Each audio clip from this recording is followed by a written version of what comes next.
Mudah-mudahan kita sedang diberikan istiqomah dalam menuntut ilmu agama Allah Subhanahu wa Ta'ala.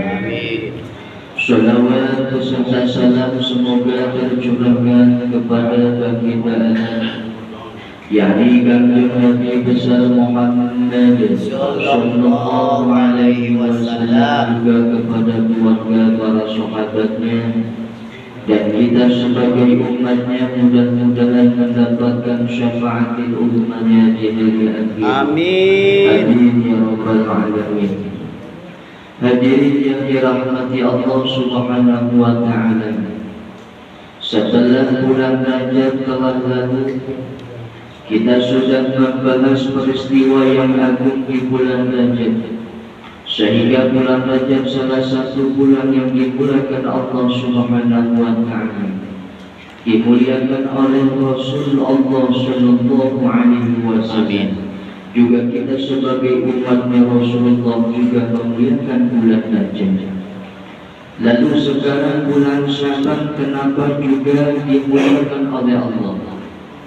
Apa salah satu alasan bulan Syaban pun diutamakan oleh kita sebagai umat Rasulullah Sallallahu Alaihi Wasallam? Tiada lain pernah kita bahas di bulan Rajab bahwa Rasulullah Sallallahu Alaihi Wasallam pernah bersabda, Inna Rajab syahrullah wa Sya'ban syahri wa Ramadan syahru ummati. Sesungguhnya bulan Rajab itu adalah bulannya Allah, dan sesungguhnya bulan Sya'ban adalah bulanku, kata Rasulullah. Setiap apapun itu yang tersandingkan dengan Rasulullah, maka perkara tersebut akan menjadi mulia. Nah, ini bulan Syaban diklaim langsung oleh Rasulullah adalah bulan saya, bulanku. Maka berarti bulan Syaban betapa mulianya, karena diklaim oleh Rasulullah ini bulanku, kata Rasulullah. Sehingga para ulama menyarankan, menganjurkan kepada kita sebagai umatnya, Syahrul Sya'ban syahru sholati ala Nabi Muhammad. Jadi bulan Syaban itu adalah di mana bulan kita harus memperbanyak, dianjurkan memperbanyak membaca sholawat kepada Rasulullah Sallallahu Alaihi Wasallam. Juga di bulan Syaban, kalau bulan Rajab ada peristiwa agung Isra Mi'raj. Kalau di bulan Syaban adalah pernah kita bahas di tahun yang lalu setiap bulan Syaban, yakni adalah terbelahnya bulan sebagai mukjizat Rasulullah. Itu adalah bertepatan pada bulan Syaban. Jadi bulan Rajab Allah memperlihatkan tanda kebesarannya Isra Mi'rajnya Rasulullah dari Mekah sampai Masjid Al-Aqsa. Kalau di bulan Syaban Allah melihatkan tanda kebesaran itu adalah mukjizat Rasulullah bisa membelah bulan. Sejarah singkatnya waktu itu adalah Rasulullah ketika dakwah kepada kaum-kaum musyrikin Quraisy. Pada masa itu kaum-kaum yang tidak percaya kepada Nabi Muhammad menantang Nabi Muhammad, wahai Muhammad, apabila engkau adalah seorang Nabi dan Rasul, maka belahlah bulan itu. Itu tantangan yang dahsyat luar biasa. Maka dari itu singkat cerita Rasulullah berdoa kepada Allah Subhanahu wa Ta'ala, sehingga Rasulullah diberikan mukjizat bisa membelah bulan. Dalam satu riwayat sebagian ulama, terbelahnya bulan terjadi bulan Syaban. Tidak diketahui riwayat pastinya malam apa dan hari apa, tanggal berapa. Yang pasti bulan Syaban. Tapi sebagian ulama meriwayatkan itu bertepatan malam nisfu Syaban. Jadi dalam satu riwayat terbelahnya bulan, ya sebagian ulama meriwayatkan dengan dalil-dalilnya. Mereka meriwayatkan bahwa bulan terbelah itu adalah bertepatan malam nisfu Syaban. Nah, maka dari itu di antaranya juga hadirin yang dirahmati Allah, bulan Syaban dimuliakan karena ada malam yang mulia setelah malam Lailatul Qadar.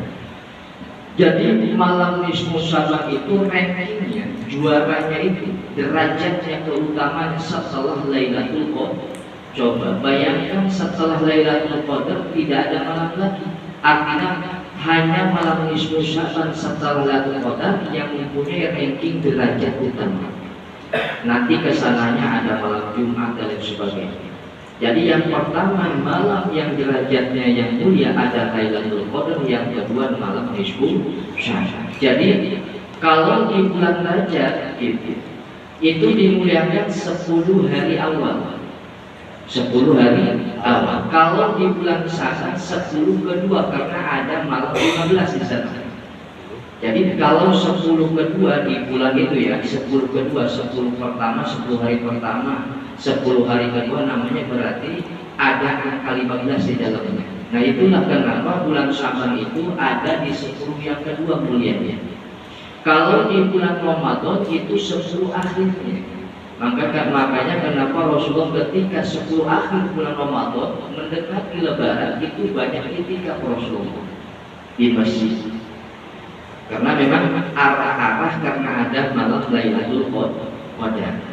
Jadi bulan Rajab 10 hari awal, bulan Sya'ban 10 hari pertengahan, yang kedua maksudnya kalau bulan Ramadan adalah kemuliaannya ada di 10 akhir terakhir atau 10 akhir yang 10 hari yang ketiga. Nah itulah hadirin yang dirahmati Allah Subhanahu wa taala. Bahkan Rasulullah Shallallahu Alaihi Wasallam pernah bersabda, "Man ahya layaliyal khamsah wajabat lahul jannah." Kata Rasulullah, barang siapa yang menghidupkan malam 5, jadi 5 malam nanti akan disebutkan oleh Rasulullah, apabila kita hidupkan dengan ibadah kepada Allah, wajabat lahul jannah, maka orang tersebut wajib masuk surga Allah Subhanahu wa taala. Amin ya rabbal alamin. Jadi masuk surga wajib, hukumnya wajib, harus masuk surga ini orang apabila menghidupkan 5 malam ini. Mana yang pertama adalah Lailatul Tarwiyah, malam 8 haji, yang besoknya biasa kita puasa tarwiyah. Itu kan bertepatan tak 8 haji. Nah malamnya malam 8 haji atau malam tarwiyah disebutnya. Apabila kita hidupkan dengan ibadah kepada Allah, wajib untuk orang tersebut masuk surga. Yang kedua, Lailatul Arafah. Jadi apabila ada seseorang yang beragama Islam, orang Muslim, menghidupkan ibadah di malam 9 haji atau malam Arafah, yang biasa besoknya kita puasa Arafah, maka untuknya wajib masuk surga. Yang ketiga ada Lailatul Nahri, yaitu malam Idul Adha. Berarti disebut istilah kitanya malam takbiran Idul Adha, berarti malam 10 haji. Apabila kita hidupkan dengan ibadah kepada Allah malam tersebut, wajib kita akan dimasukkan kepada surganya Allah Subhanahu wa taala. Makanya kenapa malam takbir itu kita jangan kemana-mana. Kalau memang kemana-mana, ya diusahakan sedang berjalan takbiran. Kalau bisa di musola, di masjid. Kalau tidak ke musola, ke masjid, ya di rumah takbirannya. Atau di jalan sedang naik motor, atau di pekerjaan kalau masih dalam pekerjaan, atau dalam perjalanan pulang mudik, ya baca takbiran. Gitu. Jadi hidupkan malam takbir Idul Adha itu dengan ibadah. Di antaranya yang paling utama kita bertakbir kepada Allah, menyebut nama Allah. Allahu Akbar, Allahu Akbar, Allahu Akbar. Maulah sedang jalan naik motor dan sebagainya. Yang keempat adalah Lailatul Idul Fitri.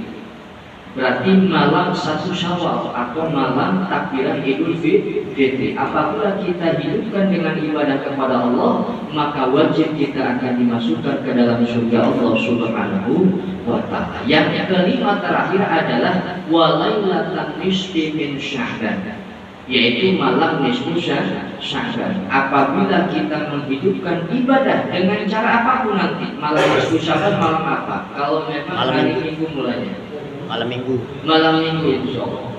Jadi malam minggu besok insya Allah itu adalah bertepatan malam nisfu Sya'ban. Apabila kita mulainya kemarin tanggal 1-nya hari Minggu. Sebab orang Islam kebagi dua, ada yang hari Senin mulainya, ada yang hari Minggu. Kalau menanggalkan hari Minggu kemarin berarti insya Allah malam 15 itu malam Minggu.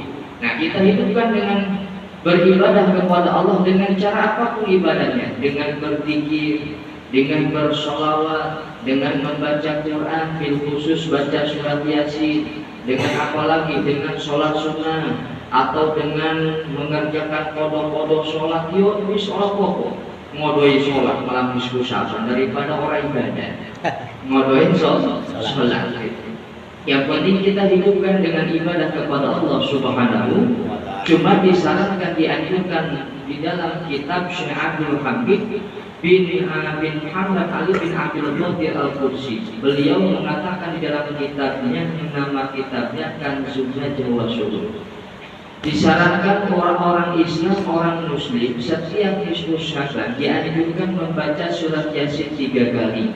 Yang pertama adalah diniatkan tulul umri, yaitu ingin dipanjangkan umur. Yang kedua adalah daful bala, diniatkan supaya ditolak bala. Surat Yasin yang ketiga diniatkan untuk istighna'an aninas, artinya supaya diberi rezeki cukup oleh Allah Subhanahu wa ta'ala. Pertanyaannya, kenapa kok dianjurkan membaca Yasin dengan niat seperti itu?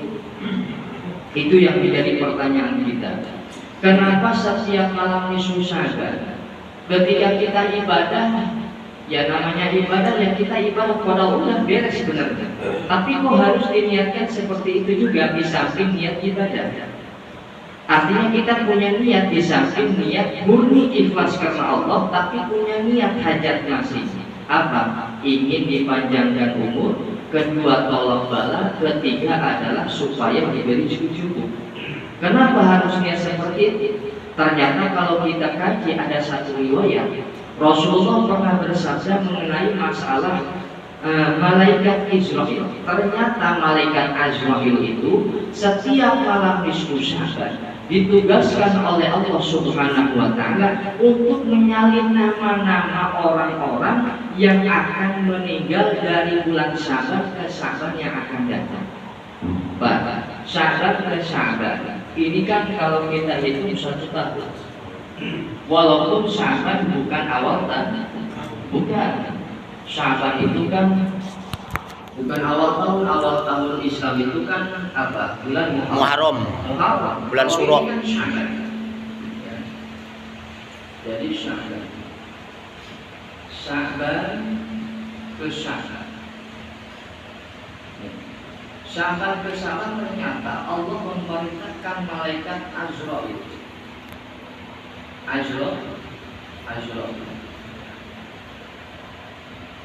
Memerintahkan apa di sini? Memerintahkan menyalin nama siapa saja yang akan di sini di tengah-tengah ini antara Syaban dengan Syaban yang di sini. Di sini sudah ditulis oleh malaikat Azrail siapa yang akan meninggal.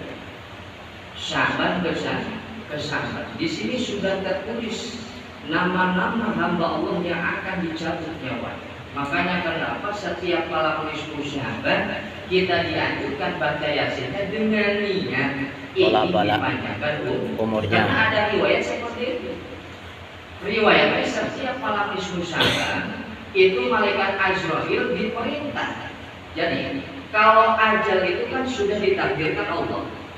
Cuma untuk ditentukan nih tahun ini siapa yang akan meninggal, ini ditulis malam nisfu Syaban. Jadi malam nisfu Syaban mulai ditulis siap-siap cek kurang. Mulai didata. Memang ajal umur itu sudah ditentukan Allah, ada di lauh mahfuz. Cuma sudah dipersiapkan tahun ini siapa namanya itu sudah ada. Nah itu malam nisfu Syaban.